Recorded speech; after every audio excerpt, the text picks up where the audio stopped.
Sí, señor. Bueno, ya estamos grabando, Gaby. Bueno, muchísimas gracias a todos por estar acá. ¿Se ve la presentación? Perfecto. Sí, sí, perfecto.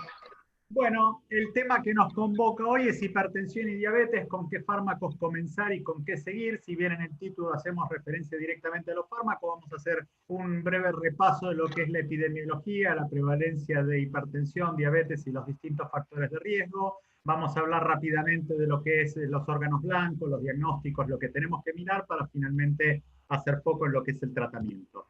Bueno, con esta diapositiva quería hablar un poco de que a pesar de lo que es el compromiso responsable de los líderes del mundo, el compromiso de la sociedad que en todo momento está demostrando el apego a las reglas para el cuidado de todas las patologías, la responsabilidad de los comunicadores sociales, a pesar de toda esta gente que realmente demuestra mucha responsabilidad, nosotros vemos que año tras año, por la encuesta de la prevalencia de factores de riesgo cardiovasculares en Argentina, no nos está yendo bien, excepto para tabaquismo, donde hubo claramente una campaña global y a la Argentina también derramó toda esta campaña de luchar contra el tabaquismo, con áreas libres de tabaco y todo eso, y vimos descender el consumo de tabaco del 29,7 al 22,2% de las encuestas del 2005 hasta el 2018, con 13 años. Todo el resto, la realidad es que o empeoró, como mucho se mantiene estable, con un exceso de peso de 61,6%, que está compuesto por el sobrepeso del 36,2% y una obesidad del 25,4%, o sea que es mucho más fácil estar excedido de peso que estar en peso ideal. Una hipertensión que se maneja en un 34,6%, más o menos el 35% de la población total. La diabetes viene claramente empeorando. En 13 años aumentó casi un 50%, del 8,4% al 12,7%. Realmente lo de la diabetes es dramático. Hablé del tabaquismo, sedentarismo. El 64,9% de la población se considera como sedentaria y el 28,9% reconoce tener el colesterol elevado, pero si miramos otros estudios, más o menos un 35% de la población, más o menos como la hipertensión arterial, tiene alguna forma de dislipidemia. Cuando miramos el estudio CESCAS, que es un estudio que se hizo, esta es gentileza, esta diapositiva, la previa y muchas otras del doctor Gabriel Weisman. El estudio CESCAS de población general adulta del Cono Sur es un estudio hecho en distintos lugares de Uruguay, Argentina y Chile. Mostró que el 68,3% de la población tenía 3 o más factores de riesgo cardiovascular, más o menos el 40% hipertenso, 58% dislipémico, 12,4%, lo mismo que muestra la encuesta nacional de factores de riesgo, tiene diabetes, y el 37,4% síndrome metabólico. Vemos en el mismo estudio que el 85,5% de la población no come la suficiente cantidad de porciones de frutas y vegetales, el 77% sobrepeso u obesidad, con un 52% obesidad central, el 35% baja actividad física, casi un 30% de tabaquismo y el 2% de enfermedad renal crónica. Cuando miramos el RENATA, Registro Nacional de Tensión Arterial, vemos, si tomamos en cuenta el RENATA 2, si tomamos en cuenta el punto de corte para hipertensión que tenemos en Argentina de más o igual a 140/90, que el 70% de la población diabética tiene hipertensión arterial. Ahora, si tomamos las guías americanas que hicieron el corte después del estudio SPIN, de 130/80 nos vamos al 83% de los diabéticos con hipertensión arterial. ¿Qué quiere decir? Que cada vez que tenemos sentado adelante un diabético, tenemos que pensar que tiene altas chances, más de la mitad de probabilidad de ser hipertenso. Vemos que, si bien son patologías diferentes, los dos, tanto la diabetes como la hipertensión arterial, todos sabemos que son factores de riesgo para enfermedad cardiovascular, que después vamos a ahondar un poco más. Comparten mecanismos que pues llevan al desarrollo de enfermedad micro y macrovascular, la diabetes a través de la hiperglucemia, la activación del sistema renina-angiotensina-aldosterona en ambos, activación inmunológica, estrés oxidativo, inflamación, microRNA, y todo esto lleva al desarrollo de enfermedad micro y macrovascular, y todos ya sabemos que la combinación realmente hace de que los pacientes aumenten su riesgo. La diabetes duplica el riesgo de eventos cardiovasculares con respecto al resto de la población y se asocia con pérdida de años de vida. En promedio, una persona de 50 años de edad con diabetes, pero sin historia de enfermedad vascular, muere 6 años antes que una persona sin diabetes. ¿Qué quiere decir? Que cuando a una persona le hacemos un diagnóstico de diabetes, ya sabemos que tiene una esperanza de vida inferior al resto de la población y tenemos que hacer algo para que esto finalmente no ocurra. Sabemos que hay asociaciones que aumentan el riesgo cardiovascular y la alta prevalencia de hipertensión arterial ha contribuido a aumentar la pandemia de enfermedad cardiovascular. Realmente es una pandemia que va increyendo a pesar de todos los recursos diagnósticos y terapéuticos que vamos implementando y que cada vez conocemos más la patología y toda la combinación de factores que aumentan el riesgo cardiovascular, vemos que no nos está yendo muy bien. Y sabemos a ciencia cierta cómo tenemos que encarar cada vez más el ataque a todos los factores de riesgo cardiovascular, el control glucémico, el control del colesterol LDL, dar la terapia antihipertensiva correcta apuntando a las metas de las que vamos a hablar, trabajando para que el paciente pierda de peso y mejore su estilo de vida y usar la terapia antiplaquetaria cuando corresponda. Todo esto para tratar de reducir el riesgo cardiovascular. Sabemos que las tasas de complicación de la diabetes han disminuido en las últimas 2 décadas. Si hay una enfermedad crónica no transmisible que ha aumentado su arsenal terapéutico en los últimos tiempos, es la diabetes, pero el hecho de una carga persistente y creciente de diabetes ha aumentado la prevalencia de la carga de enfermedad cardiovascular.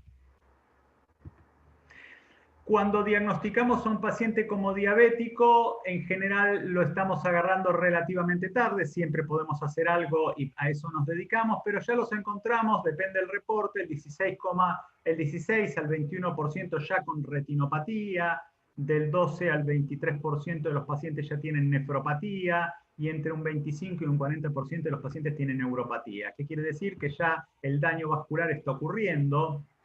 Sabemos que los pacientes diabéticos, depende del reporte, pero un 75% mueren por enfermedad coronaria, un 5% también por enfermedad vascular porque hace ACV o amputaciones y un 20% por otras causas. La diabetes es la principal causa de enfermedad cardiovascular, insuficiencia renal, ceguera y amputación de miembros inferiores. Según los reportes, entre un 50 y un 80% de las personas diabéticas mueren de enfermedad cardiovascular. El 44% de los casos nuevos de insuficiencia renal se observan en pacientes diabéticos. El 60% de las amputaciones no traumáticas en mayores de edad son por diabetes. El 16% de los diabéticos mayores de 65 años mueren por ACV y el 29% de las personas diabéticas de más de 40 años tienen retinopatía diabética. ¿Qué quiere decir? Que hay una importante necesidad no satisfecha de reducir las complicaciones de la diabetes. Vamos entonces a algo que me recuerda a la residencia. Recuerdo cuando era residente de primer año, alguien nos dijo, chicos, los cardiólogos no pueden no hacerle fondo de ojo a los pacientes hipertensos y diabéticos, ustedes tienen que aprender. Y recuerdo que yo tenía que andar con mi oftalmoscopio en el bolsillo haciéndole fondo de ojo a todo el mundo que se cruzaba. La realidad es que no tenía formación para eso hasta que vino un oftalmólogo y empezamos a cruzar lo que uno veía contra lo que uno veía con experiencia y nos dimos cuenta que había muy poca concordancia, que la verdad en nuestra experiencia no sumó que los cardiólogos hiciéramos fondo de ojo, pero sí sumó el conocimiento de la importancia del fondo de ojo para derivar a los pacientes al oftalmólogo. El pronóstico de la retinopatía hipertensiva por fondo de ojo está bien documentada. La detección de hemorragias en la retina, microaneurismas, exudados duros, exudados algodonosos y edema de papila indican una retinopatía hipertensiva severa, es un alto predictor de mortalidad. Cuando uno ve esto, sabe de que tiene que hacer todavía algo más para mejorar la terapéutica del paciente hipertenso y mucho más con diabetes. En cambio, cuando observamos el estrechamiento arteriolar y las alteraciones arteriovenosas, el valor predictivo es más limitado y dudoso y con mucha variabilidad interobservador. ¿Qué queda de todo esto? Todo paciente diabético e hipertenso o con cualquiera de las dos patologías individualmente debería visitar un oftalmólogo para un fondo de ojo según el grado de la evidencia del hallazgo previo o una vez por año o año por medio como mucho. Hipertensión en diabéticos, lo que no vemos. La hipertensión enmascarada es frecuente en la población diabética, por lo que el mapa es fundamental en los diabéticos. Dijimos que los diabéticos En el mejor de los casos, cuando tomamos como punto de corte el 140-90 que usamos en Argentina, el 70% es hipertenso. Algunos pacientes ya los conocemos en el consultorio, pero muchos otros son hipertensos si no lo vemos. Por eso el mapa se impone, porque es la única forma de ver cuál es la presión, la película real, como digo siempre yo, de la presión del paciente, especialmente cuando no está en el consultorio o cuando está durmiendo. La hipertensión enmascarada se encuentra en aproximadamente el 15% de los pacientes que tienen la presión arterial normal en el consultorio. Sabemos que los jóvenes, el hombre respecto que la mujer, los fumadores y aquellos, los deportistas o los que consumen alcohol, tienen más hipertensión enmascarada que el resto de la población, y los diabéticos también. Por eso es importante, los diabéticos tienen que hacerse un mapa, idealmente una vez por año, para ir pesquisando todos los hipertensos ocultos. Fundamental descartar también la hipotensión ortostática, ya que la neuropatía autonómica del diabético frecuentemente se manifiesta así. Es por eso que, lo voy a mostrar en la próxima diapositiva, les tenemos que buscar hipotensión ortostática a los pacientes en el consultorio. La hipertensión enmascarada sabemos que aumenta el riesgo cardiovascular y los eventos renales en la diabetes, especialmente cuando ocurre la elevación de la presión arterial durante la noche. Como les dije, en el consultorio nos lleva nada más que 3 minutos, no nos roba mucho tiempo ver si los pacientes hipertensos y diabéticos o diabéticos simples tienen hipotensión ortostática. Le medimos la presión al minuto sentados, lo paramos al minuto, a los 3 minutos, y se define la hipotensión ortostática como una caída de la presión sistólica de 20 milímetros o diastólica de 10 o más a los 3 minutos de estar de pie. Sabemos que esto se asocia con mayor riesgo de mortalidad y eventos cardiovasculares. Esta diapositiva no las puse para demostrarle lo bueno que soy con el arco y flecha, simplemente para mostrar las metas. Este día estaba practicando, si ven bien la foto, contra un COVID, y la verdad es que todos contentos los que ven la foto y dicen, muy bien, Gabriel, ¿cómo le pegaste? Pero si se fijan bien, la realidad es que no le pegué, le pasé cerca. En ningún caso hice un centro absoluto, y eso es lo que nos pasa con los factores de riesgo. Muchas veces nos creemos que estamos en la meta, pero finalmente simplemente nos estamos acercando y tenemos que hacer el mayor de los esfuerzos para acercarnos, para darle a la meta y así disminuir las complicaciones. Este es un metaanálisis. Hay distintos metaanálisis que han confirmado que en los diabéticos tipo 2 bajar la presión la sistólica por debajo de 140 se asocia con reducción de eventos cardiovasculares. Ustedes me van a decir, y claro, en todos los hipertensos bajarlas por debajo de 140 es la meta, y esta es una obviedad. Pero nos vamos metiendo un poco más. El estudio Advance, que fue un estudio complejo con el Preterax, perindopril, indapamida y bloqueante de los canales de calcio en pacientes diabéticos tipo 2, demostró que los pacientes que lograban una meta de presión arterial sistólica inferior a 135 milímetros de mercurio comparado con los que tenían 140, como vemos en el gráfico, que se van abriendo las curvas aproximadamente al año, a los 12 meses de seguimiento, tuvieron reducción significativa en la mortalidad cardiovascular y por todas las causas. ¿Qué quiere decir? Que tener menos de 135 es mejor que tener menos de 140. Otros dos metaanálisis que se hicieron con distintos estudios, que lo hicieron Zanchetti y Parati, concluyeron que el beneficio de bajar la presión en los diabéticos tipo 2 empezaba a desaparecer cuando se baja por debajo de 130-80, excepto para el ACV. El ACV, llegando hasta 121 milímetros de mercurio, sigue bajando, no así la mortalidad. En el estudio ACOR, el grupo de estudio del estudio ACOR mostró que en diabetes tipo 2 bajar la sistólica de 135 a 121 no mejora la mortalidad cardiovascular, pero sí baja el riesgo de accidente cerebrovascular, como yo les dije. Entonces, ¿qué nos queda cuando miramos las metas? Las guías de la Sociedad Europea de Cardiología y de Hipertensión ponen como objetivo de presión arterial en diabetes tipo 2 en los adultos con diabetes e hipertensión, que el tratamiento con drogas debería ser iniciado con valores de presión arterial de 130-80 o más, o sea, mayor o igual, con un objetivo de estar por debajo de ese 130-80.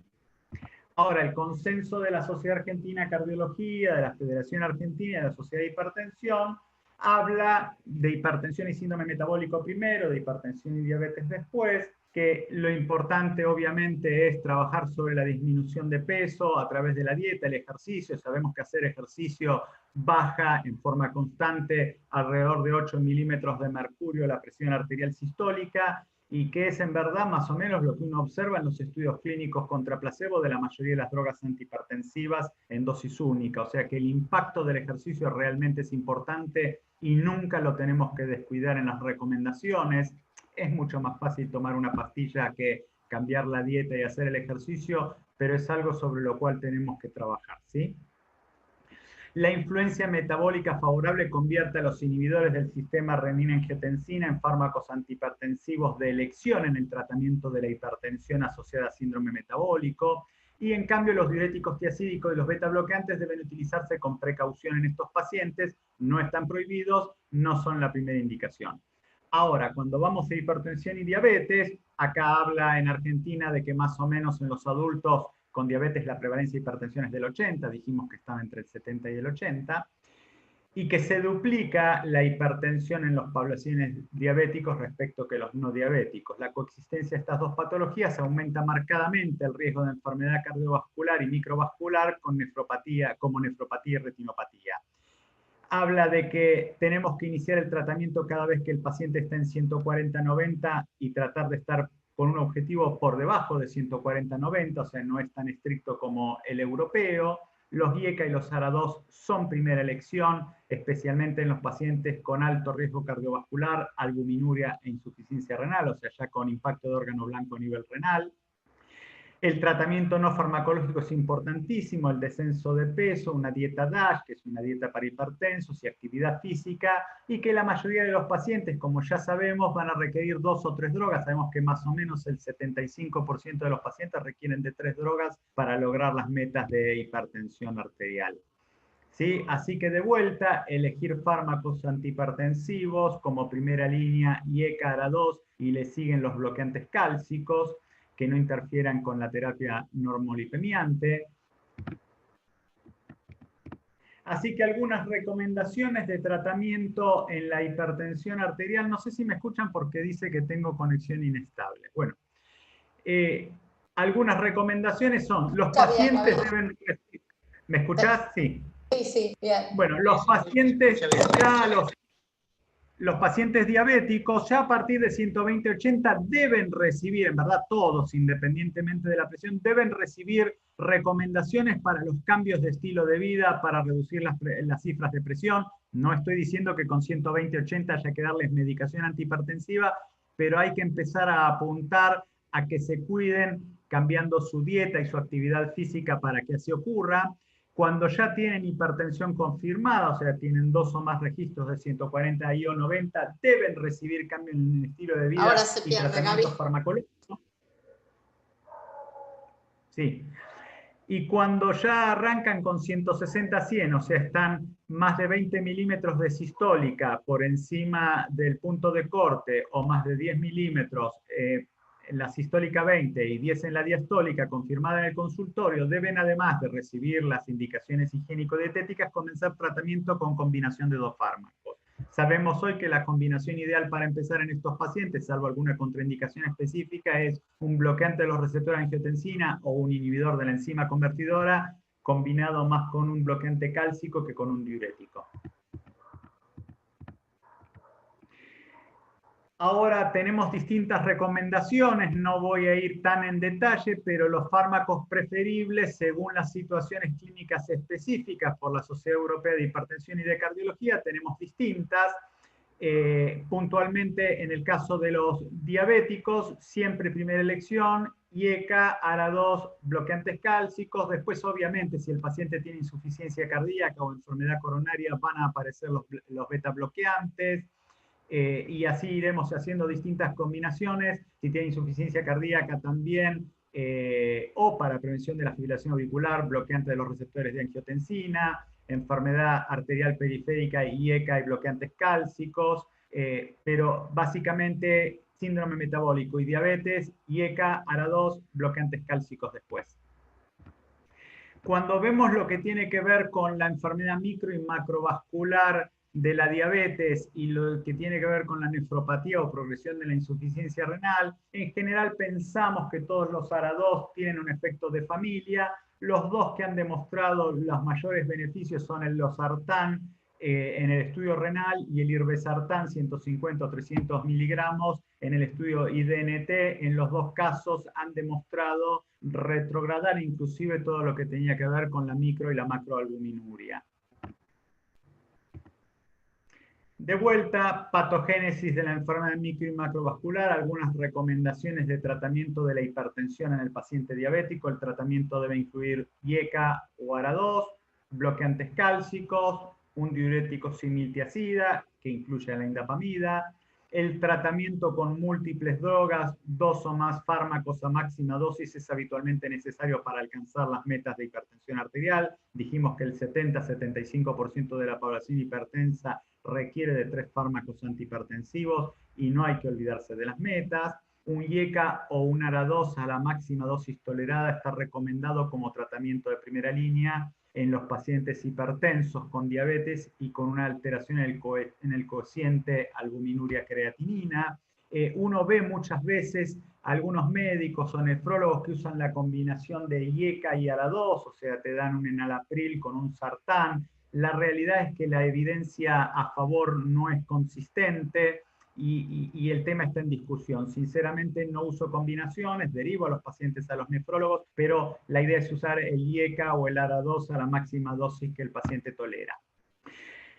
Diabéticos e hipertensos, el control intensivo de la glucosa reduce el riesgo de micro y macroalbuminuria.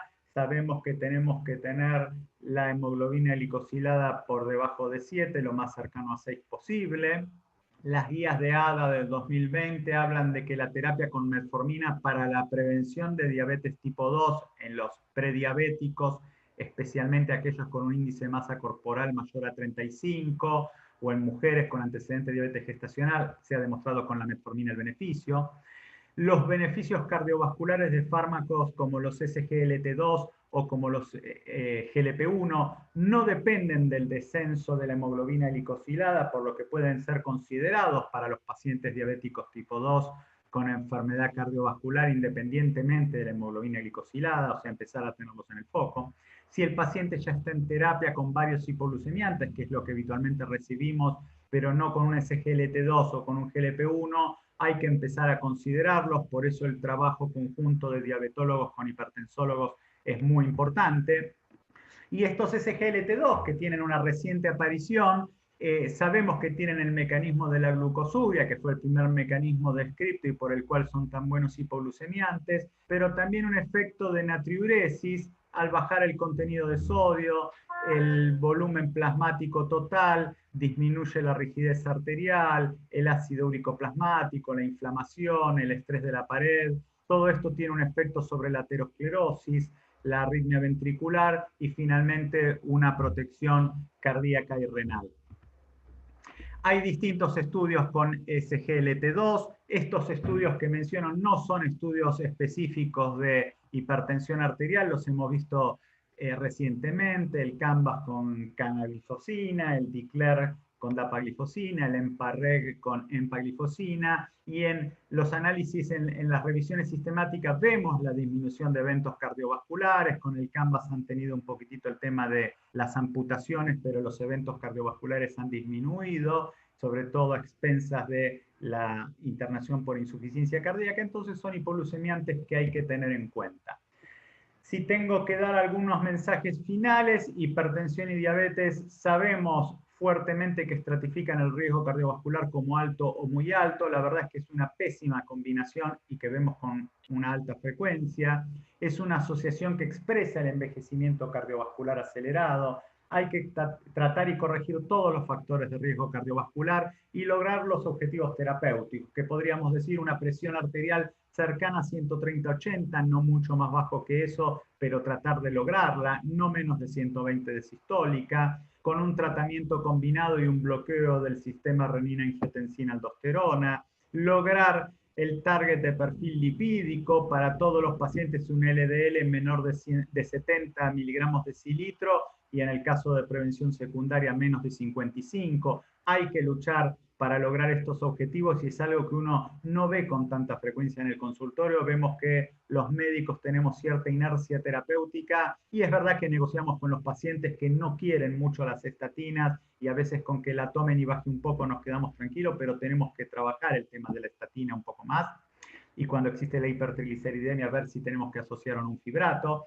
Tratar de lograr, del punto de vista del control de la glucemia, una hemoglobina glicosilada menor a 7%, tener en la cabeza cada vez más los SGLT2 y los GLP1, la antiagregación plaquetaria cuando corresponde, obviamente en prevención secundaria, pero en prevención primaria, en pacientes diabéticos tipo 2 y con alto riesgo cardiovascular la podemos discutir. Ejercicio y alimentación saludable y mantener el peso corporal saludable deben ir arriba de todo, está abajo, pero tiene que estar arriba, es un consejo que tenemos que dar. Sabemos que es mucho más fácil tomar una pastilla que hacer gimnasia o que comer saludable, pero la realidad es que es algo con lo que tenemos que trabajar, la reducción del consumo de alcohol y obviamente el abandono del tabaquismo.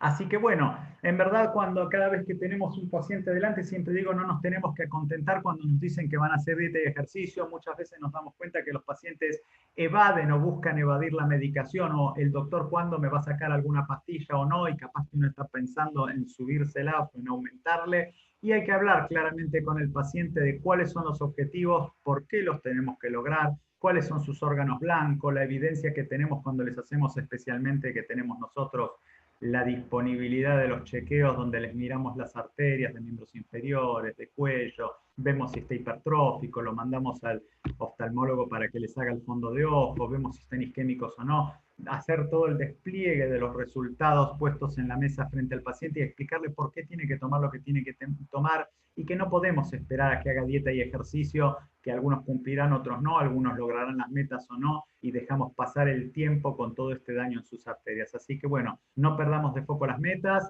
hay que hacer que los pacientes hagan dieta y ejercicio, pero no podemos perder tiempo esperando para ver los resultados. Así que bueno, traté de cubrir un poco todo, pero de no hacerlo muy largo, considerando la hora, así que les agradezco y estoy abierto para la discusión. Buenísimo, Gaby. ¿Algún comentario? ¿Alguien quiere comentar algo? Hola, Gaby Weisman, ¿alguna cosa a resaltar? Hola, sí. Muchas de las diapositivas me las facilitó Gabriel. Sí, gracias, sí, hay varias. Pero no hay problema, está bueno porque se comparte. Y vos lo expresás bien y distinto, así que está bueno. Una de las cosas que yo quería rescatar es de los últimos conceptos que dijo Gaby, y que hay que tenerlos siempre presentes. Te fuiste. Quedaste congelado, Gabriel.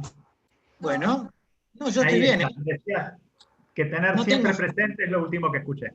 Sí, no tengo frío, así que no, estoy bien. Decía que muy importante que vos dijiste al final, que por ahí habría que desarrollarlo un poquito más, tiene que ver con el envejecimiento arterial y el envejecimiento vascular acelerado. Que...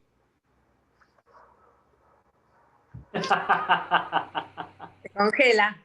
Se quedó frisado. El envejecimiento vascular acelerado de mirar un poco más la arteria es lo que quiere. Me voy adelantando a lo que pienso que va a decir Gabriel. Claro, digamos que nosotros tenemos que tener, de alguna manera, lo hacemos en forma indirecta y a través de un método muy grosero, como es la medición de la velocidad de onda de pulso, pero deberíamos tener algún método un poquito más sofisticado, y ahí... No sé qué pasa, ¿será el anfitrión? No. Yo funciona bien, ¿eh? Decía que... Perdemos el sonido. Bueno, si no, la otra es que... A ver, sacamos por ahí las imágenes para que no esté... Sacá la imagen. Gabriel, vos también sacate la imagen. No, pero si es la imagen es la de Gabriel. ¿Ahora me escuchan? Sí. Ahora sí. Bueno, no, lo que decía es que habría que tratar de ver un poco más la pared arterial de estos pacientes porque estos pacientes tienen claramente un envejecimiento vascular que se puede medir groseramente con velocidad onda de pulso, y que se ve cuando haces la ecuación de Framingham para estos pacientes, donde le da veces los fenómenos de rigidez vascular son previos a la aparición de hipertensión. Entonces,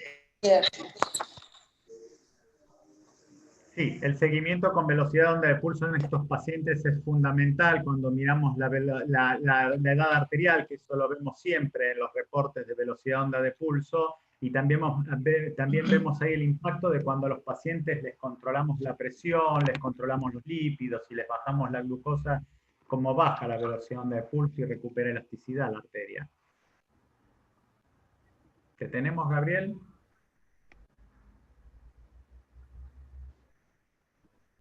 Se nos fue.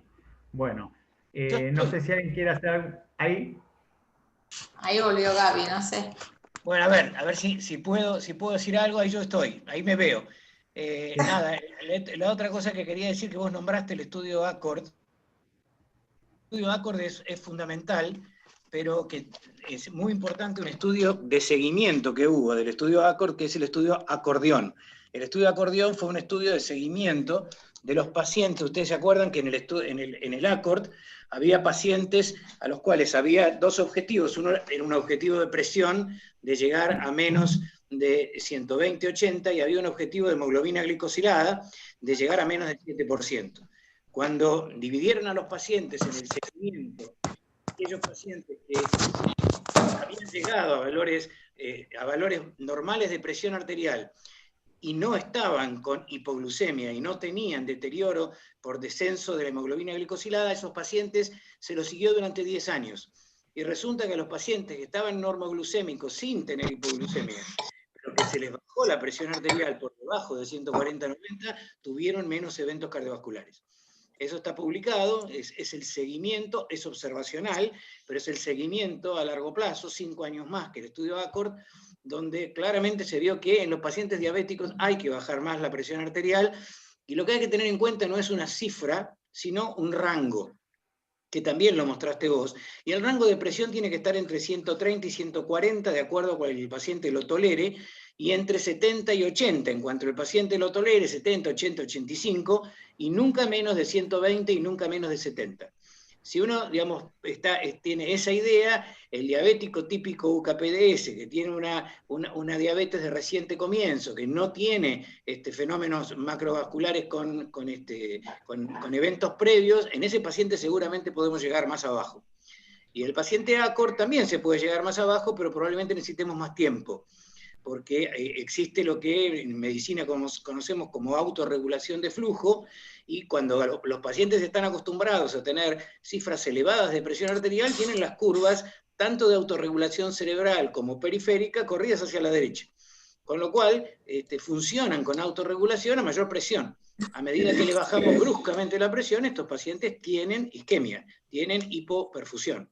Con lo cual hay que tratar de justamente evaluar esto en pacientes que tienen más de 10, 15 años de diabetes, donde ya estamos hablando de un paciente muy envejecido. Y esto es lo mismo que en el hipertenso anciano. Hay que bajar la presión arterial, pero bueno, hay que bajarla con cuidado. Y como bien vos dijiste, tomando la presión arterial de pie siempre, diabético sea o no sea hipertenso. No solo por la hipotensión arterial, sino porque una forma de desenmascarar la hipertensión enmascarada del diabético es hacerlo parar. Si vos lo parás y lo ponés de pie, esa es una maniobra que puede desenmascarar la hipertensión oculta. Porque hay un grupo de diabéticos, sobre todo los más jóvenes y fumadores, que les aumenta la presión arterial cuando se paran. Y eso lo vemos mucho en las cardiografías de impedancia, que vos informás que las haces de pie y acostado, y claramente muchos pacientes se hipertensan cuando los parás y ahí los pones en evidencia, ¿sí? Totalmente, ese tipo que claro. tiene 120, 60 acostado y se va 150, 90 parado después de un par de minutos. Tal ¿sí? cual. Todos hay que hacer gestión ortostática, mapa para todos, sí. Tengo una pregunta que es por ahí práctica. Me pasa a veces que con un ecocardio el paciente diabético tiene una dilatación de aurícula izquierda y a veces tengo un Holter que dice que su presurometría es normal. ¿Ese paciente le tengo que indicar un antihipertensivo? Qué pregunta.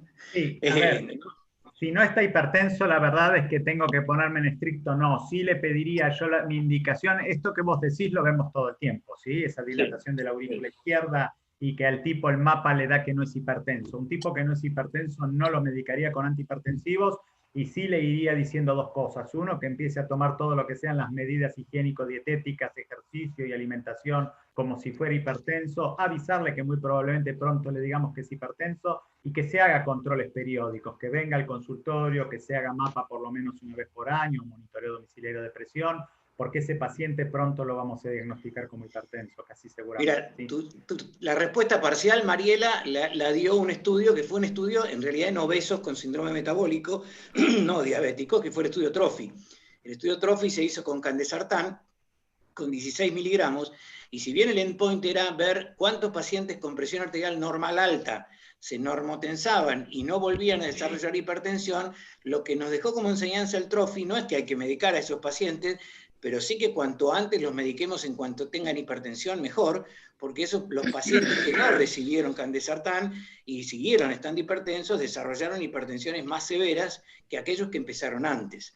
Pero la evidencia hasta ahora sigue siendo 140-90, con presión de consultorio. No hay evidencia para decir por mapa que hay que tratarlo según la presión del mapa, para nada. Sí, en pacientes que tienen hipertensión oculta, porque sabemos que tienen mucho más riesgo. Ahora, si vos me preguntás, ¿hay algún estudio que se haya hecho con hipertensión oculta o hipertensión enmascarada en pacientes hipertensos con objetivos terapéuticos de reducción de eventos? La respuesta es no. Y solamente hay un estudio que está ongoing, que es el estudio Master, que lo está haciendo Gianfranco Parati en Italia, y que Argentina estaba participando en ese estudio. Yo estaba participando en el italiano, no sé si lo siguen haciendo o no, pero el Master Study es el que iba a demostrar, por enmascarado, iba a demostrar si los pacientes con hipertensión enmascarada, bajo tratamiento, a largo plazo, a 4 o 5 años, se podía reducir eventos aunque tuvieran normotensión en el consultorio,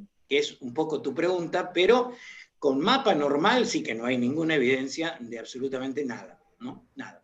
Exacto, el único que trató con antihipertensivos, que fue el candesartán, el TROFI, como dice Gabriel, en verdad no lleva a la conclusión de que hay que tratarlo sin que sean hipertensos. Otra cosa es el hipertenso enmascarado, que es hipertenso.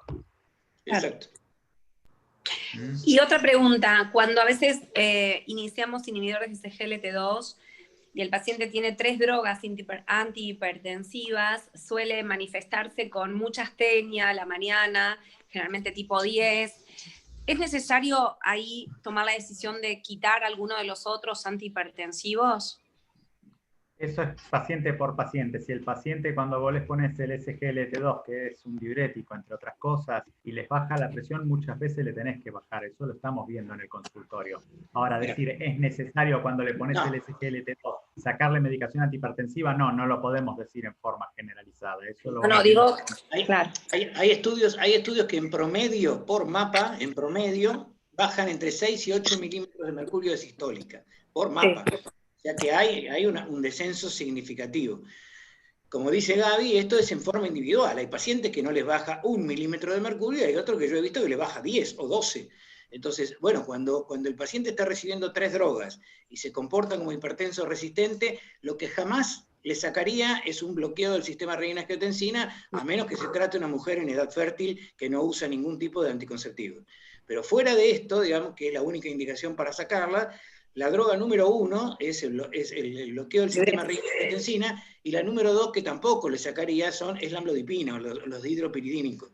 Podríamos negociar en sacar el diurético, porque de alguna manera estos son los mejores diuréticos para los diabéticos. Se comporta como un diurético para el diabético. Entonces, una buena combinación es un YK-GORA2 con un bloqueante cálcico y EMPA o DAPA. Sí, también es verdad que el descenso de peso que tienen estos pacientes, que la verdad que lo ves, al inicio, después recuperan, pero al inicio lo ves, eso también contribuye a bajar la presión. Sí, por supuesto. Sí. No solo eso. Si hay algo que baja la presión, es el descenso de peso. Es la causa por la cual nosotros bajamos drogas. Ahora, también hay que tener en cuenta que esto lo demostró el grupo de Favaloro, que el año pasado en Journal of Hypertension, compararon, en ese momento fue canaglifosina, pero compararon canaglifosina con perindopril. Se sabe que el perindopril es un fármaco que reduce la rigidez vascular, y compararon a igual nivel de presión, de reducción de presión con mapa y con un monitoreo ambulatorio de medición de BOP, que bajaba tanto la BOP de la canaglifosina como el perindopril. O sea que justamente uno de los temas que tiene que ver con la pared vascular en el diabético, que es la rigidez, lo mejoran las glifosinas. Y bueno, eso es algo a tener en cuenta como segunda o tercera droga, ¿no? Sí, sí. Hoy estaba viendo que justo está el Congreso de la Sociedad de Diabetes ahora, sí. Y estaban presentando los resultados de semaglutide, de Ozempic. Impresionante, o sea, la verdad que son muy buenos. 26% de reducción de MACE en pacientes contra 14 y 13 de inhibidores de GLT2 y LIRA y DULA. La verdad que son muy buenos y menor efectos adversos en relación al total. Así que creo que se viene semaglutide con... Mariel, con ¿cómo era el diseño? Estos son los estudios. Semaglutide es un análogo de GLP-1 semanal, es el Ozempic, que es semanal, inyectable. Después ya están la semaglutide oral, que va a ser oral semanal, pero por ahora está... no, oral diaria creo que es, no me acuerdo, pero sí, ahora el que se viene es el inyectable semanal, que es semaglutide. Los resultados siempre fueron muy buenos, además tiene un descenso de peso mucho más marcado que cualquiera de los análogos de GLP-1 o inhibidores de GLT2, y tiene una reducción de MACE. No demostró reducción de muerte cardiovascular, pero sí de MACE y reducción de todo lo que es enfermedad renal. Así que creo que es muy interesante estos nuevos, que ya en el mundo ya está Ozempic, nosotros lo vamos a tener ahora, creo que va a ser 2021. Así que creo que es algo muy interesante que se viene, y con menos efectos adversos en cuanto a la tolerancia a gas intestinal.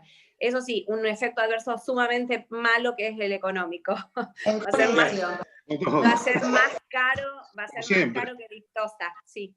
Uy, ya Victoza. Pero baja de peso, diría una amiga mía. Pero baja, bien, lo pago. Muchísimo. ¿Y se sostiene en el tiempo? Sí, peso y hemoglobina glicosilada es mucho más agresivo que el descenso de peso del liraglutide, es mucho más agresivo. Los estudios son los Pioneer. Pioneer 1, 2, 6, 7, está con cardiovascular, con obesidad, impresionante. Una cosa que yo quería agregar a lo que se dice todo el tiempo de IECA o ARA2, y hay que tener cuidado, porque no es lo mismo IECA. Yo siempre digo, los ARA2 no son IECA sin tos. A mí me sorprendió porque yo hago esa analogía, IECA sin tos. ¿Tiene tos? Exacto, pero no son IECA sin tos. Y si ustedes van a ver las guías americanas del año 2017, usan la revisión Cochrane de ARA2 versus IECA en diabetes, y sugieren, con una evidencia 2B, no es tremendamente fuerte, pero es moderada, una evidencia 2B, que en los pacientes diabéticos el fármaco inicial, en pacientes normoalbuminúricos, debe ser un IECA, y no un IECA o un ARA2. Y que en la revisión Cochrane empatan los IECA y ARA2 cuando el paciente tiene micro y macroalbuminuria. Pero en pacientes diabéticos normoalbuminúricos, si uno sigue las evidencias y sigue la revisión Cochrane, son los IECA. Y de los IECA son 3 IECA y no son 80 IECA. Y los 3 IECA son ramipril, benacepril y perindopril, que son los 3 IECA que han demostrado en hipertensión y diabetes reducción de puntos finales duros. Así que digo porque más de una vez uno ve pacientes que vienen nuestros o de afuera, primero pacientes que están medicados con amlodipina, diabéticos, hipertensos y que no tienen bloqueo del sistema renina-angiotensina. Eso es criminal para el riñón, porque lo único que uno está haciendo es aumentando la hiperfiltración, ya que está transmitiendo la presión sistémica a la presión intraglomerular sin vasodilatarla eferente. Con lo cual, jamás hay que hacer esto. Esto lo demostró el estudio de IDNT, comparando IRBE con amlodipina. Los que tenían amlodipina solo les fue peor que los que habían recibido irbesartán como primera droga. Era brutal la diferencia. Es brutal, por eso jamás utilizar una dihidropiridínica en un paciente que no le bloqueaste el sistema renina-angiotensina. Pero por otra parte, si el paciente es normoalbuminúrico, cuidado, porque no es cualquier IECA, son estos 3 IECA, y de vuelta, también lo mostró Gaby, pero hay que reforzarlo, no todos los ARA2 han mostrado beneficio en la nefropatía diabética. Lo mostraron solo 2, el losartán y el irbesartán. El candesartán tuvo empate en el estudio Direct, fue empate absoluto, y el olmesartán fue peor. Le fue peor a los pacientes diabéticos que recibieron Olme, y el Telmi ya sabemos que fue igual que Ramipril. Pero no hay un estudio para que... De superioridad no tienen nada. Exacto. Los que fueron superiores, y ojo, también hay que tenerlo en cuenta, ninguno disminuyó mortalidad. Disminuyeron el MACE, el punto final compuesto, que era duplicación de la creatinina o ingreso a diálisis. O sea, insuficiencia renal crónica terminal, duplicación de creatinina o ingreso a diálisis, no mortalidad. Con mortalidad no hay ninguno que lo haya demostrado, pero bueno, ya desde el punto de vista psicológico, biológico y fármacoeconómico, que un paciente no entre en diálisis, obviamente es sumamente importante, ¿no? Sobre todo cuando es la primera causa de entrada de diálisis. Sí, creo que la asociación de perindopril con endapamida y un inhibidor de CGLT2 se lleva el premio, ¿no? Totalmente.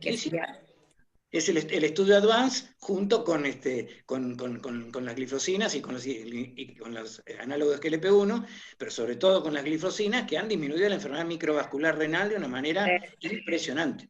Impresionante. Y te digo que lo ves en la clínica, porque vos le ponés y después lo medís al año y realmente bajan la microalbuminuria, mejoran todo el perfil metabólico, eso lo vemos realmente, lo vemos. Sí, en verdad cuando recién instauramos el tratamiento con un IECA o con un ARA2, nosotros vemos que la creatinina sube hasta un 20% más o menos, lo que no implica necesariamente que empeoren, y ahí detiene después la progresión de la enfermedad de la albuminuria, como decís vos, ¿sí? O sea que uno no tiene que asustarse cuando pone el IECA o el ARA2 y sube un poco la creatinina de entrada, eso después se meseta, inclusive desciende. Al contrario, no tenerle miedo y no interrumpir. Si uno alguna vez lo hicimos eso en forma sistemática en el tratamiento de la hipertensión arterial durante las primeras 2 semanas, es sistemático en cualquier paciente hipertenso que suceda eso, de vuelta, porque es un tema de autorregulación de flujo. Es necesario que haya una caída de filtrado glomerular. Ustedes piensen que cuando uno está midiendo filtrado glomerular, está midiendo el filtrado glomerular de de los glomérulos, de los sanos y de los enfermos. Y cuando uno le baja el filtrado glomerular, le está bajando el filtrado glomerular a los sanos, que es lo que uno busca justamente para que no hiperfiltren, porque si están hiperfiltrando, esos pacientes van a ser más obleas y van a tener más deterioro de la función renal. Entonces, bajar el filtrado glomerular en forma transitoria a los primeros tiempos es beneficioso para el riñón. Gaby, y si vos tenés, por ejemplo, el paciente que no tiene microalbuminuria, pero lo tenés hiperfiltrando arriba de 150 de tasa de filtrado, también es una indicación.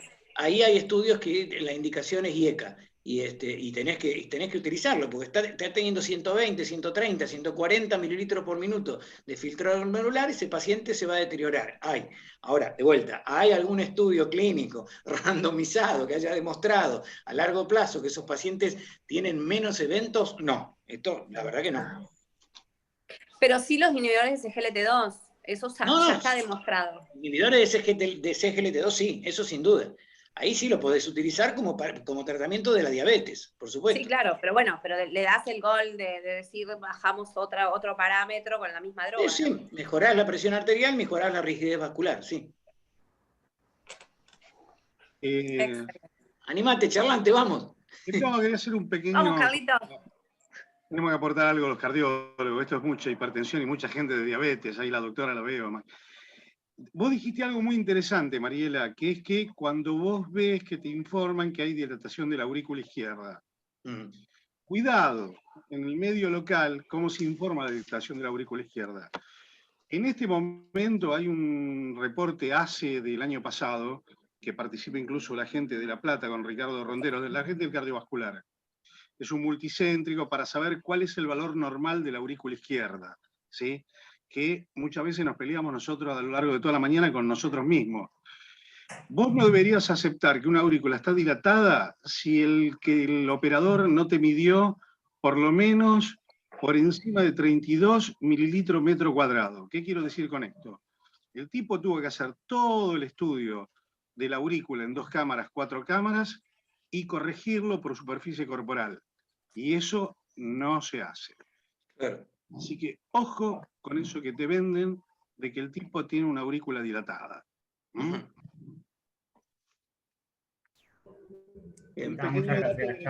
Y eso lo tenemos, lo consideramos en los informes cuando hacemos informes ecocardiográficos acá. Yo soy sincero, ¿qué es lo que hago, no? Yo trabajo en varios centros. En los centros de internados, particularmente cardiopatía isquémica, etcétera, yo sistemáticamente informo mililitros por metro cuadrado, ¿sí? Así es como les informo las áreas auriculares. En Lesica nosotros informamos área, no sirve, muchachos. El área no sirve. Vamos a decir cualquier cosa, entonces Mariela, que es una diabetóloga, se va a confundir. ¿Por qué? Porque el cardiólogo le va a poner dilatación leve de la aurícula izquierda, y eso no es cierto. ¿Se entiende? Informamos área, porque lo dice en el tabulado, pero en la parte escrita ponemos área y volumen ajustado a la superficie corporal. Yo nunca lo vi, yo nunca lo vi informado así. No, digamos, uno puede agregar ahí. Puede agregarlo.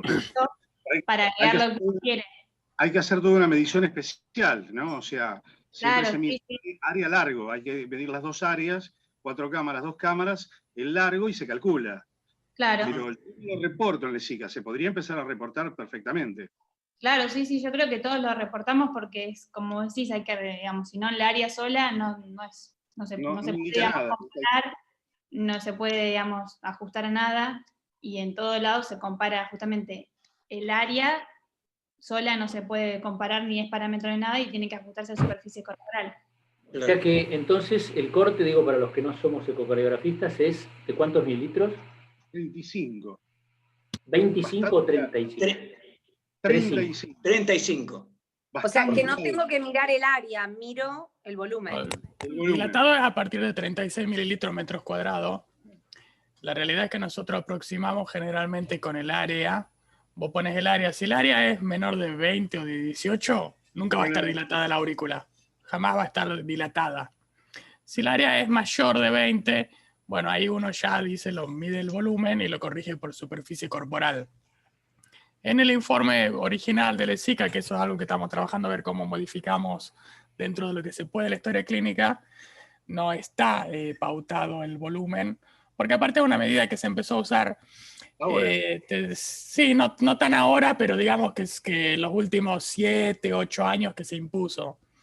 Antes se usaba nada más que el área y listo. Incluso salieron las guías del año 2005 de mediciones de ecocardiografía, usaban otro volumen para aurícula corregido por superficie corporal, que era bastante menor que el que se usa ahora. Las guías del 2005 hablaban de 28 mililitros por metro cuadrado, lo cual es muy poco, es una aurícula normal, y ahora lo estiraron a 36, y no sé si no va a terminar siendo 38 o 40 mililitros por metro cuadrado pronto. Pero algo que se empezó a usar hace poco, ¿no? Vamos a ver cómo lo incorporamos. Pero una cosa que sí, que si el área es menor de 20, nunca va a estar dilatada. Viste, Guille, que en el estudio, en el reporte ACE, tiene mucho que ver con el tipo de población, si es hispano, si es americano, si es europeo. O sea, por eso es importante, digamos, porque ya la aurícula cada vez es más vista por el ecocardiografista, ¿no? Era una cosita antes que la mirábamos así nomás, y hoy le andamos prestando mucha atención, por muchas cosas, ¿no? Por arritmia, por hipertensión, por diabetes, etcétera, etcétera. La aurícula es una cámara medio botona, indica enseguida lo que le pasa a las condiciones de carga del ventrículo izquierdo. Claro.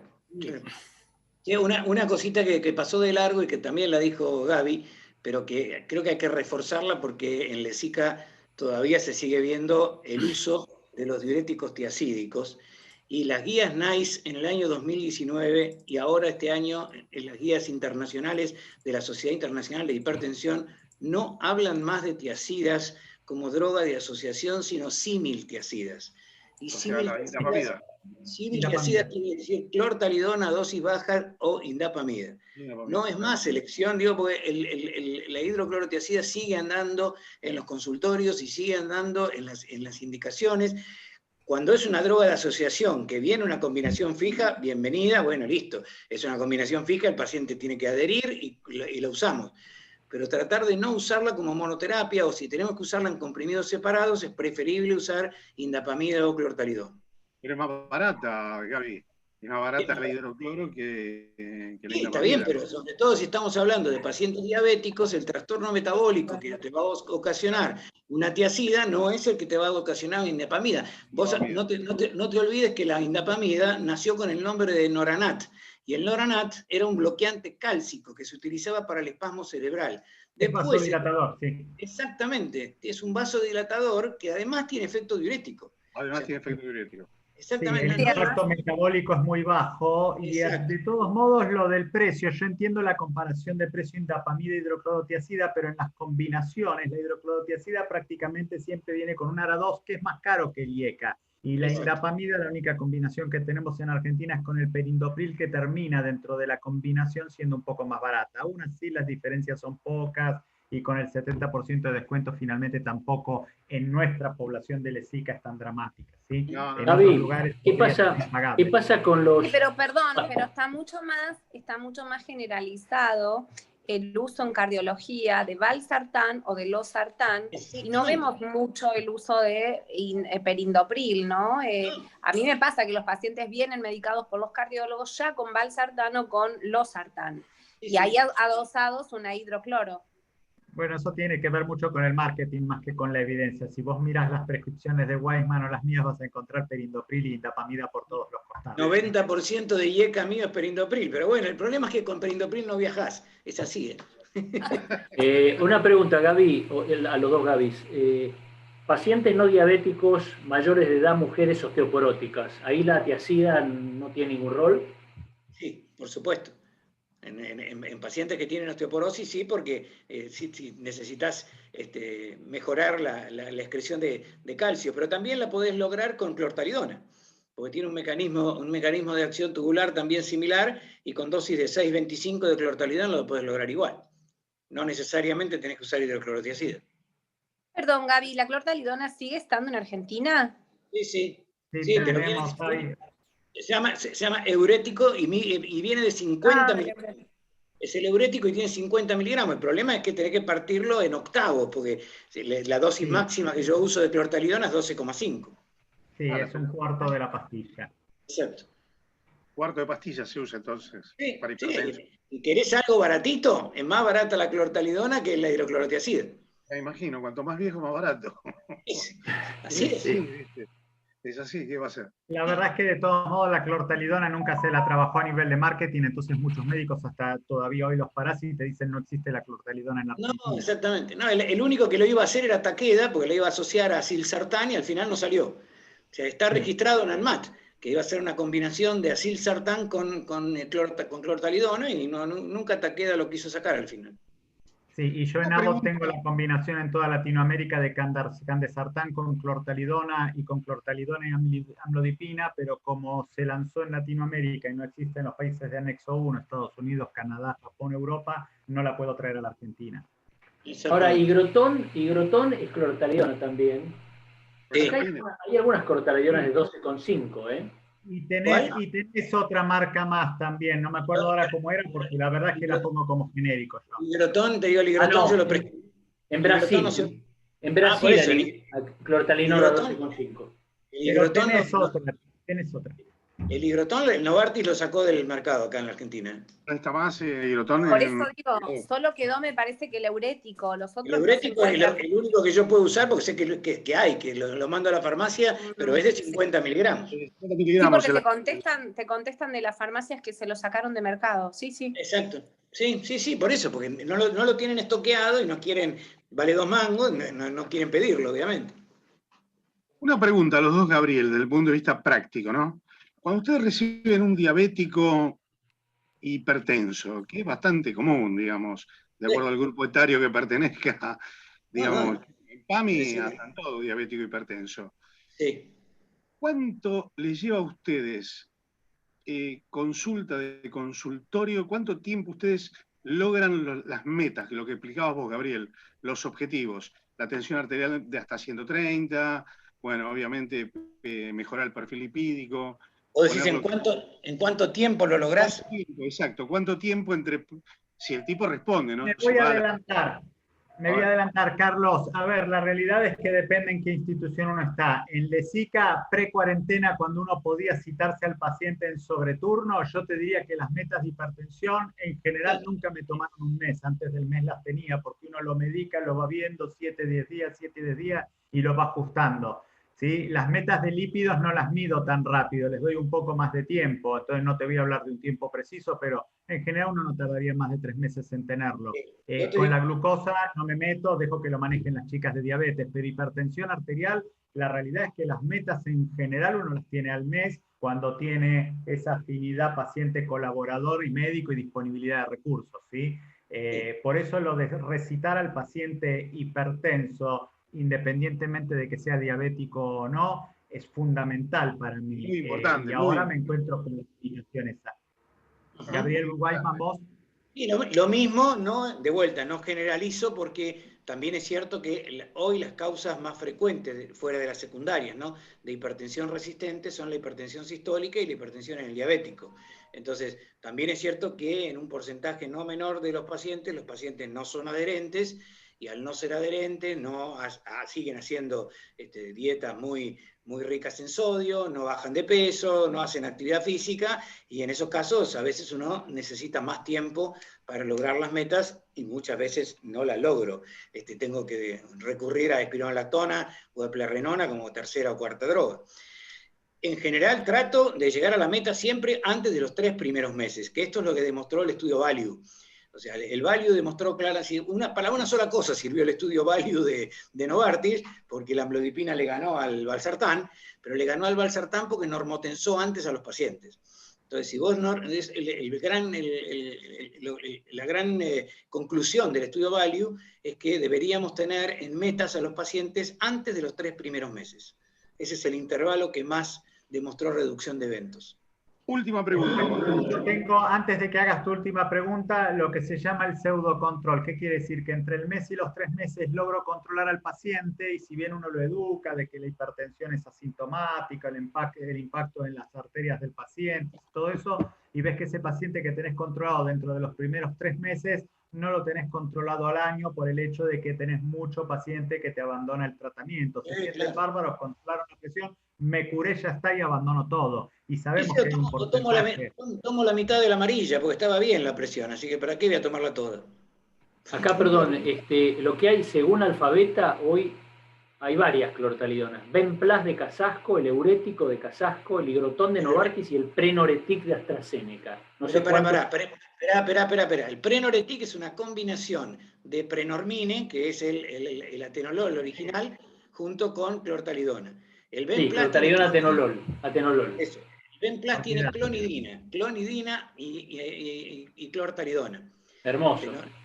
Sí, bárbaro. El único de todos modos, ojo que le actualizan los precios, Eduardo, y no necesariamente están en el mercado. Puede ser. Primero que no está, Benplas no conseguís hace rato, y Prenoretic, que ya AstraZeneca dejó de promocionar y no hay nada de prenormina. De hecho, se está sacando también de encima el candesartán AstraZeneca. Claro. La última preguntita montada sobre la que yo hice. Ustedes, que hacen hipertensión todos los días, sí, ¿le dan mucho valor al control ambulatorio de la presión que trae el paciente?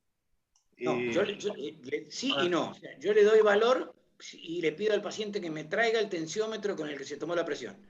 Y una vez le digo, a ver, tómese la presión arterial delante mío como usted lo hace. Bueno, si vos ves que realmente el paciente se toma la presión arterial con un aparato validado, más de una vez me pasó que vienen y vienen con un Brown de muñeca. Le digo, olvídese de todos los registros que hizo, eso no sirvió para nada. Ahora, si me traen un equipo validado, se toman bien la presión arterial con un manguito adecuado, y vos ves que se tomó la presión arterial bien en el consultorio, ahí sí le doy bola, que eso se llama automonitoreo de la presión arterial, o AMPA, que lo llaman los españoles, pero vos tenés que estar seguro de que el paciente está entrenado y que está tomando está haciendo una medición con un equipo validado. Si no, no sirve para nada. Sistematizarlo. Es importante sistematizarlo y armarle una agenda de los controles de presión al paciente, cosa que los valores sean comparables. Por ejemplo, las primeras mediciones de la mañana, las mediciones cuando te estás por dormir. Cuando el paciente te trae una medición a la mañana, una al mediodía en la oficina, otra a las 3 de la tarde en el colectivo, la verdad es que no me sirve de nada eso. O sea, el control, el monitoreo domiciliario de presión tiene un valor muy importante, pero tiene que ser, como dice Gabriel, hecho con el tensiómetro que corresponde, con el entrenamiento que corresponde y con los momentos pautados, idealmente una semana o 5 días. ¿Y eso no se puede sistematizar en una institución? Decirle al tipo, mira, nosotros te vamos a meter en un programa de control de tensión arterial ambulatoria bajo estos parámetros porque vamos a llegar más rápido a las metas de hipertensión. Son ideas, digo, para tirar, ¿no? O sea. No solo son ideas, está perfecto porque además hay proyectos a nivel internacional con telemedicina, con equipos que justamente transmiten a los centros lo que vos estás planteando. Exactamente, y ya está funcionando eso. Hay diferentes protocolos en el mundo con equipos que transmiten la información a una base de datos en un centro donde se pueden tomar medidas y se pueden tomar acciones, digamos, en función de lo que se va recibiendo. Así que sí, eso ya existe. Bien. Perdón, deberíamos pensar en pasar al caso clínico de Josefina, que necesita que se lo solucionemos hoy. Vale, y mencionaba Eugenia el tema de ahora que tenemos lo virtual, de poder hacer controles a distancia y teleconsultas, y la verdad es que eso es muy valioso por el tema del seguimiento de la presión. Dale, Arranco. Hola. Sí, hola, lo voy a hacer lo más rápido posible porque sé que, bueno, se hizo un poco tarde. Comparto la pantalla. Es un caso breve y la verdad que es sencillo, pero tengo una duda del manejo. No sé si el doctor Villamil se pudo quedar. Sé que está Andreina, que también hace electrofisiología. Solo una cosita. José, una cosita, aprovecho parroquial. Todos los que tengamos casos los juntamos porque vamos a alternar los ateneos con los ateneos de discusión. Así que el jueves que viene tenemos varios casos, ¿sí? Perdón, José. No, para... Perfecto, sí. Genial, para que recuerden mandármelos. Bueno, brevemente el caso clínico es de un paciente con arritmia ventricular, creo que ya lo había comentado en el grupo. Es un paciente sexo masculino, enfermero del Hospital de Vicente López, 64 años. La verdad es que sin antecedentes, refiere que fue tabaquista, pero muy leve, a los 20 años y dejó. Y no tiene ningún antecedente de relevancia. Más o menos hace 2-3 meses inicia con un cuadro de palpitaciones, la sentía principalmente cuando estaba la típica, acostada de la noche en su casa, tiene mayor percepción de sus palpitaciones, nunca la sintió en esfuerzo, no tenía disnea, no tenía angina, no tenía ningún otro síntoma además de las palpitaciones, y un cardiólogo de su Hospital de Vicente López le pide un Holter. En el Holter observan aproximadamente 6.000, ahora lo muestro más adelante, extracitores ventriculares, siempre del mismo foco, o sea, más o menos más de un 6% del total de los latidos. Entonces su cardiólogo le dice, bueno, toma bisoprolol 5 miligramos, hacete un ecocardio y después vemos cómo seguimos. Él empezó a tomar bisoprolol 5 miligramos, pero como él es enfermero, dice que no lo toleró bien, se tomó la presión y le bajó, y estaba un poco bradicárdico, así que sí, perdón. ¿Alguien dijo algo o no? No. Lo bajó a 2,5 miligramos. Así llega al consultorio mío, lo encuentro, la verdad que normotenso, la verdad, para su superficie corporal uno esperaría quizás, y su edad, un poco más de hipertensión, pero bueno, 120/70, 65 latidos por minuto, un examen físico totalmente normal, no voy a extenderme en esto, la verdad que no tenía soplos, no tenía ninguna otra cuestión. Sí es un paciente con obesidad como factor de riesgo cardiovascular, tiene un índice de masa corporal de 34 y 104 kilos pesaba. Este es el electro que me trae, la verdad que el primero que tenía de ahí de Vicente López, no hay mucho para recalcar, al menos no parece tener ninguna secuela de infarto, si bien quizás tiene un poco de R, o sea, no se puede decir resalto, el B2 no se ve bien, pero la verdad que no tiene ninguna secuela, la frecuencia cardíaca es normal, las PES son normales, PR no conservado, nada para resaltar del electro de base como para que me oriente en una sospecha diagnóstica. O sea, por lo pronto, extracitores ventriculares aisladas. El Holter que me trae está en ritmo sinusal, frecuencia cardíaca promedio de 78, 6.042 extracitores ventriculares monomorfas, y lo máximo que tuvo es trigeminas, nunca tuvo salvas de arritmia ventricular. Lo que sí tuvo es una salva solamente de 6 latidos, 4 de la mañana, que lo informan mismo en el Holter como un RIVA, es decir, parecía que en contexto de bradicardia hacía una taquicardia ventricular de 6 latidos a 70 por minuto. Lastimosamente me olvidé de sacarle la foto a esa salva de RIVA que hace, pero la vi y no era una disociación, digamos, realmente estaba a 70 por minuto y parecía que tenía una bradicardia sinusal y eran las 4 de la mañana, lo cual es esperable. Pero bueno, esto es lo que se veía de las extrasístoles en el Holter. No sé si quieren que me demore un segundito acá o sigo con el caso. Obviamente es difícil de saber el foco de la extrasístole en un Holter, ¿no? Pero bueno, por suerte después tenemos una ergometría que casó la extrasístole, así que puedo verla ahí en todas las derivaciones. El ecodoppler me lo trae de otro centro, el paciente es de IOMA, lastimosamente no lo pude repetir en el instituto, pero informa un ecodoppler básicamente normal. Ponen difusión diastólica de grado leve, que bueno, tampoco es tan raro por la edad, una aurícula izquierda levemente dilatada, con lo que charlamos recién puede ser que es un hipertenso oculto, tendría que indagar un poco más en el tema de la hipertensión. Y la verdad que el resto era normal, no tenía hipertensión pulmonar, cavidades derechas de tamaño normal, esto lo recalco por después los hallazgos posteriores. Función sistólica conservada y lo más importante, no tenía ninguna valvulopatía, no reclama al menos un VIAO leve, pero no reclama insuficiencia mitral. Le realizo un ecoestrés buscando o para descartar enfermedad coronaria como motivo de sus extrasístoles, siempre pensando que eran del tracto de salida al BD, pero todavía no había captado un electro con todas las derivaciones. Y en el ecoestrés, que lo informan negativo para isquemia, se observan las extrasístoles muy frecuentes en la etapa inicial y desaparecen en el esfuerzo máximo y reaparecían en el reposo. Lo que se ve en la prueba ergométrica, que es esta extrasístole, no sé si está el doctor Villamil o alguien que los quiera describir, si no los puedo describir yo. ¿Qué tal? Buenas noches, acá estoy mirando todo atentamente. Ya había visto los trazados, pero me parece que vos lo estás haciendo muy bien. Si querés describirlo. El eje, ¿no? A ver, en este. Bueno, no, lo que veo es que... ergometría, sí, ¿no? No, es digo una que ergometría. Y por ahí el eje eléctrico no es estrictamente igual al del basal, que tenía un hemibloqueo anterior izquierdo, pero bueno, está sentado. Sí, es verdad. Si quieres después lo vuelvo a poner y lo discutimos.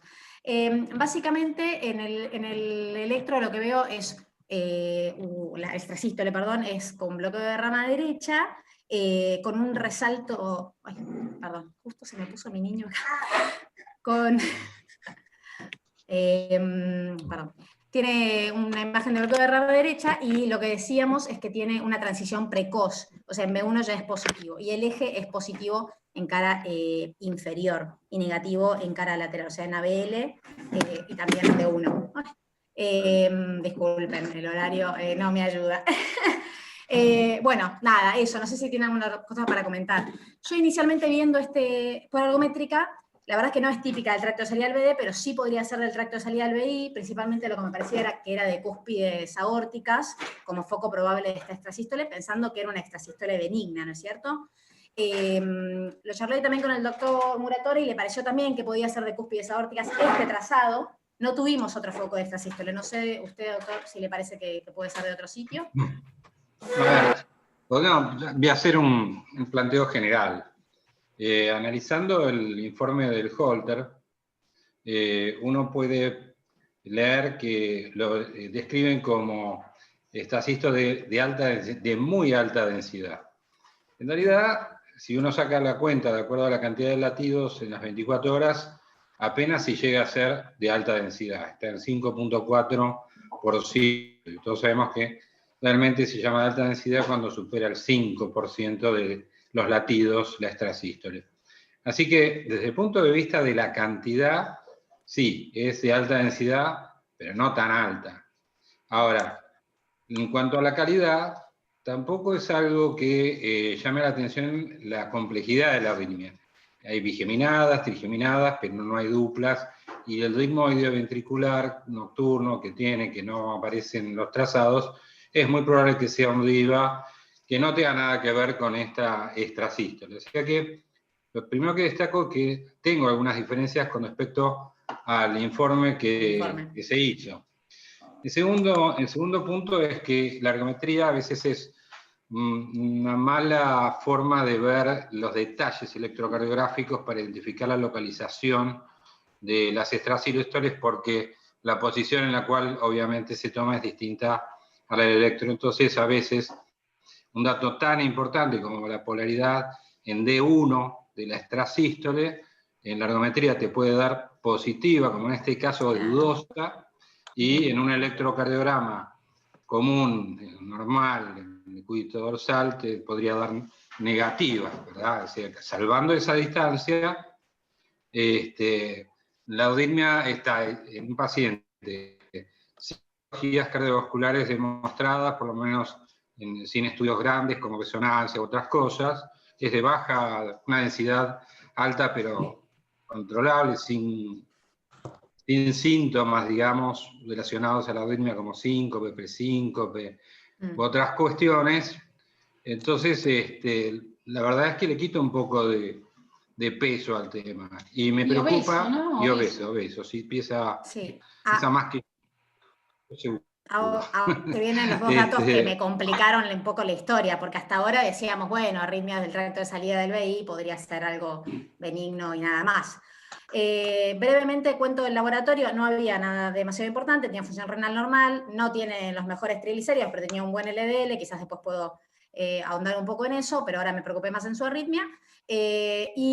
Bueno, tengo una troponina porque el paciente sí evolucionó con un cuadro, me llama a las 3 semanas, de que tuvo 2 episodios presincopales con uno atrás del otro, con un cuadro como de, lo que me relata él es que estaba sentado y sentía que se caía, se sentía mareado, con visión nublada, pero no llegó a desmayarse, o sea, no llegó a caerse porque estaba sentado, pero ahora él lo sintió como un cuadro presincopal y que posterior al cuadro tuvo sudoración profusa y escalofríos, o sea, como síntomas vagales.